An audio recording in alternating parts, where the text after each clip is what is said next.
stand by for action.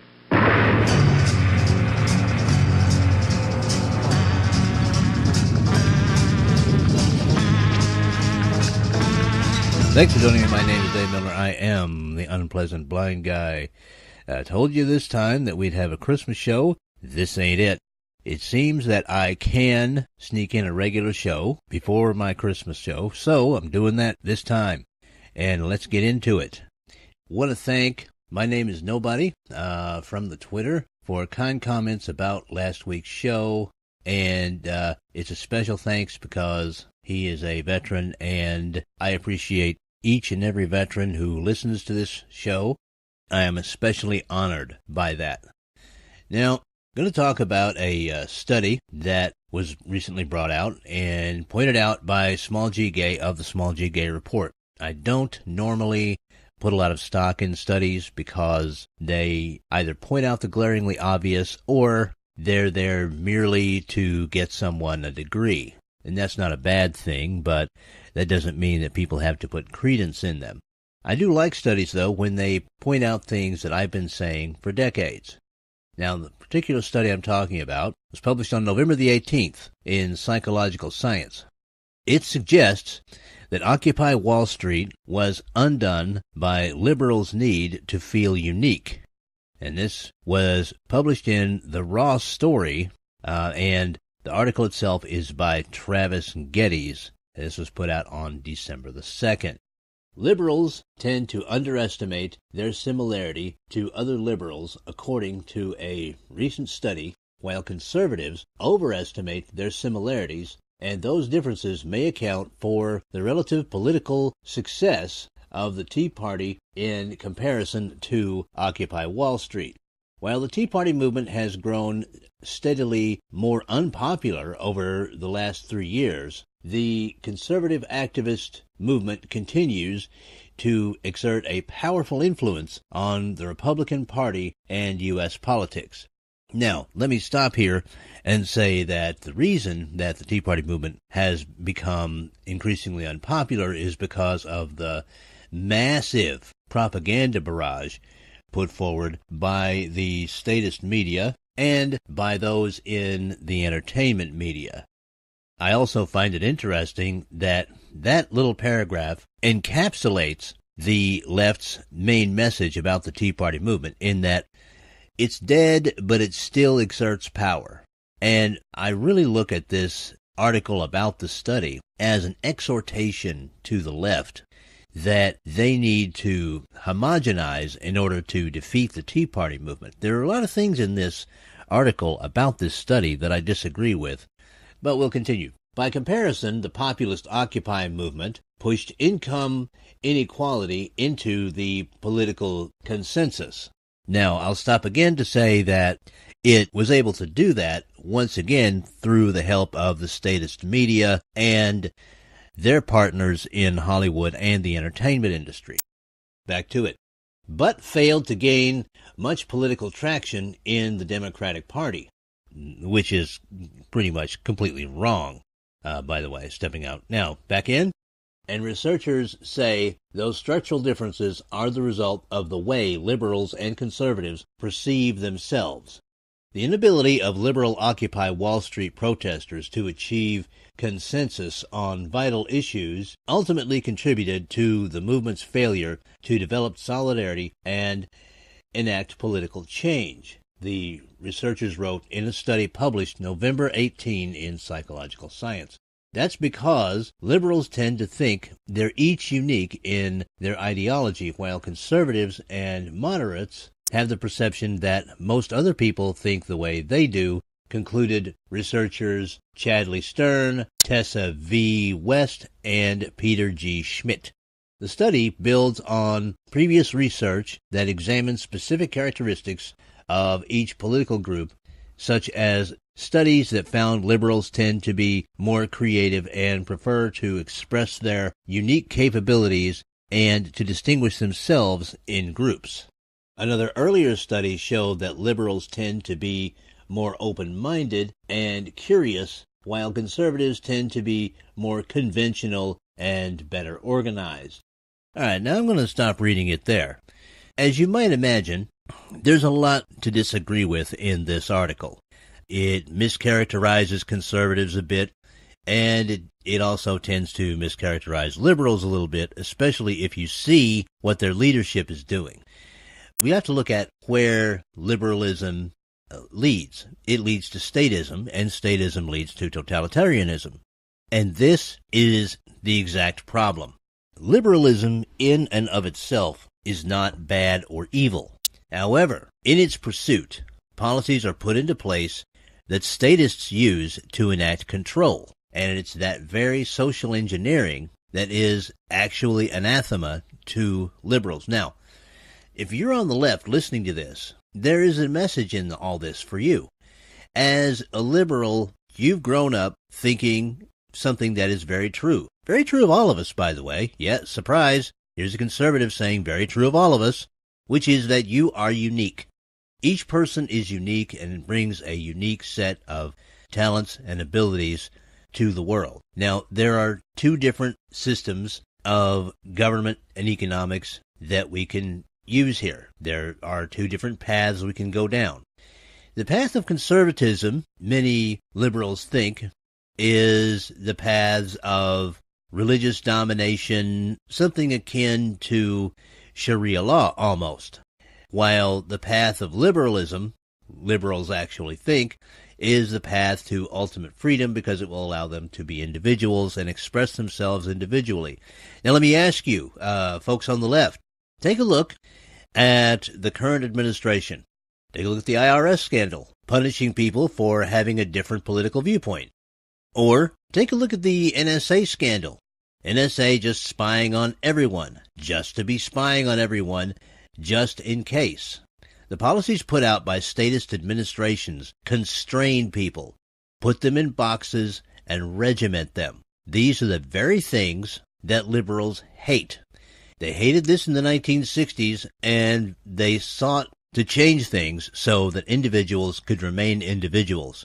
The problem, though, is that in a collective state, the individual is no longer an individual. They are part of the machine. As far as conservatism goes, no, if you're on the left, you've been misled. We're not talking about an overreaching Christian version of Sharia law. People on the conservative side understand that there is a separation between church and state, and they also understand that complete regimentation of the individual leads only to mediocrity. So, conservatives, despite what this study and previous studies that it was built on may say, tend to think more on the individual level. Now, they might organize in a collective level, but it is always to defend the rights of the individual. The end results benefit the individual far more than the state. On the other hand, when the left organizes and enacts political change, the results are more of a collectivist state which drowns the individual. And I'd like to make a suggestion to my friends on the left. Something that is so radical you probably haven't considered it. Join the Tea Party movement. Now, I'm not saying become a member of Tea Party Patriots or Tea Party Express or anything of that nature. But take a look at the things put out by Freedom Works and some of the other Tea Party movement organizations and individuals who are big in the movement. What you're going to see there is not regimentation under one overriding government, but more of the maximum freedom that liberalism has always championed in the past. You don't have to become a cog in a machine. And let's look at that machine for a second.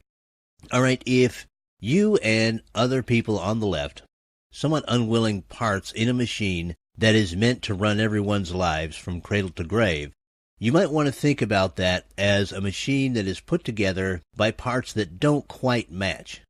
The machine may work for a while, but it vibrates, it shakes, it makes distressing noises, smoke comes out of it. Then it begins to break down in small ways because the parts don't mesh together very well.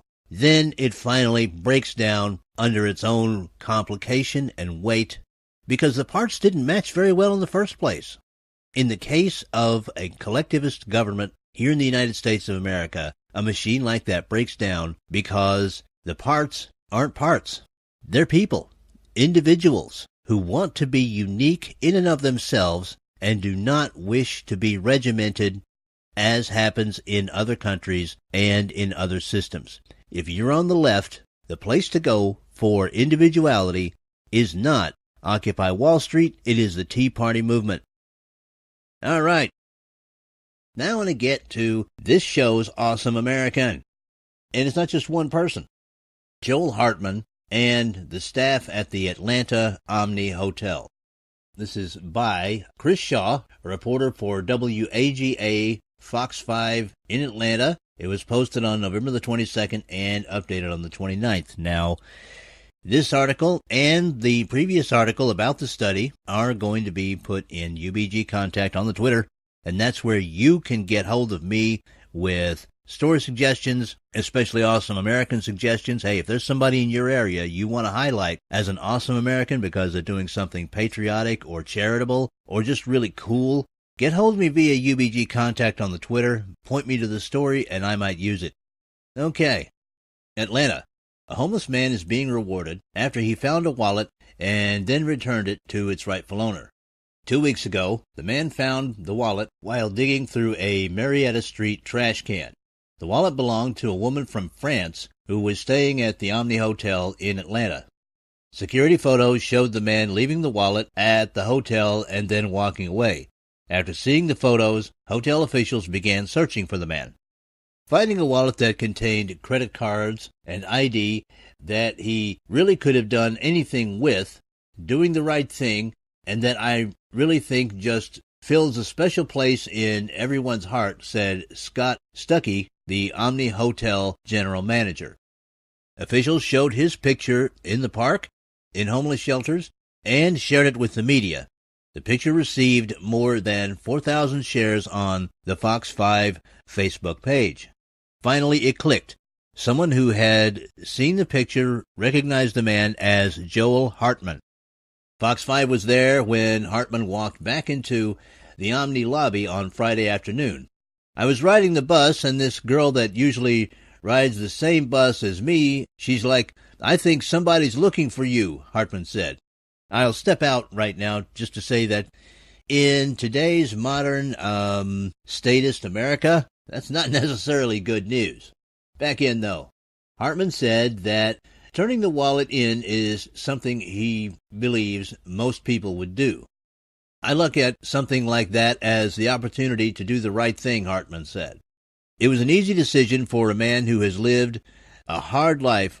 Hartman said he battles depression and has been homeless for about a year ever since he lost his wife.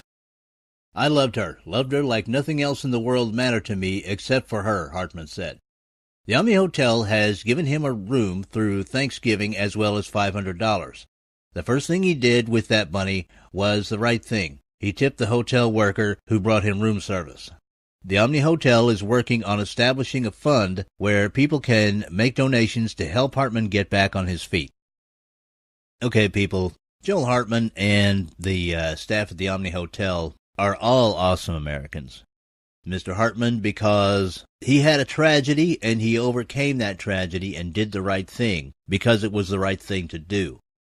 And the hotel staff, because they actually went out of their way to find him and to try and reward him for doing the right thing. If you listen to what is the mainstream media, it will tell you that all business is greedy and corrupt and that the regular person never gets a fair shake from them.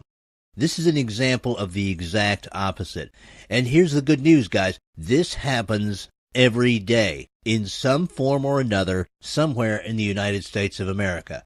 We have a country filled with people ready and willing to do the right thing for others. And we have a country where often businesses, instead of ignoring these qualities, will actually reward them. Well, that's it for this show. Next time, the Christmas special will happen.